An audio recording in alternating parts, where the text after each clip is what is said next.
Hello everyone, my name is Enrique Cruz. I'm here at Asheville Highway Animal Hospital in Knoxville, Tennessee. We are with Dr. Joseph Kendrick, affectionately known as Papa Joe, and he is the founder of our practice. Dr. Joe, how are you doing today? I'm feeling very well. How about you? Amazing, thank you very much. All right.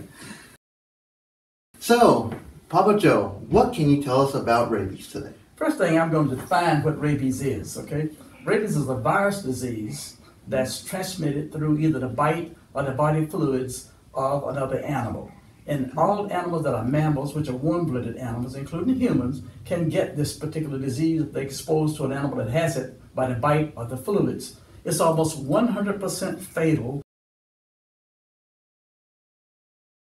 Wow, so it's definitely important to know what the signs are. What can you tell us about the signs? But there are two groups of signs, okay? The first group of signs, if animals bitten or come in contact with the body fluids, is called the neurological signs. And most people have heard of the animal that's aggressively trying to bite at things, and he is trying to attack things. If you put him in a cage, he really attacks the bars, okay? And that's called the aggressive form of rabies. Okay. And then there's another form that affects the nervous system, which is more or less a paralytic form.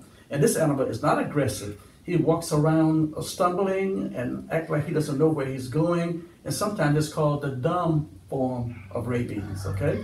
Okay. Now, and the other way that the rabies affects is the salivary glands. And when it affects the salivary glands, you see an animal that's salivating profusely without no obvious reason.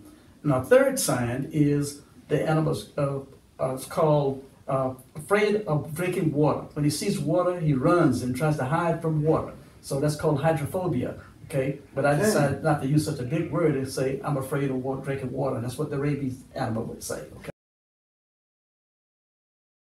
All right, well, what are the animals around this area, around the Knoxville area, that we should be aware of when we take our pets outside? Well, first of all, the prevalence in this area is not very high, okay? But any warm-blooded animal can have this disease. It can be in foxes, it can be in coyotes, and even horses and cows. So the main thing that we have to be concerned about is, and the reason that this disease is not so prevalent here is because of the many vaccination programs that are put on in veterinary clinics and also in the communities.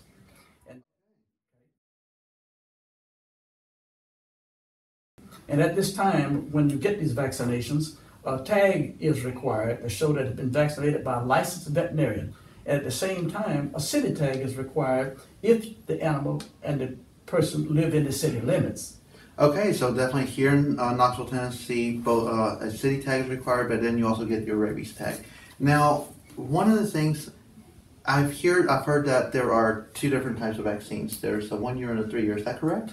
Yes, and when you come in to get your vaccination, the veterinarian will have a discussion with you about the lifestyle of your pet, so you can see whether or not your animal should be given the 1 year or the 3 year vaccine. That is something that will be explained to you in detail when you come into the veterinary hospital to have your animal vaccinated.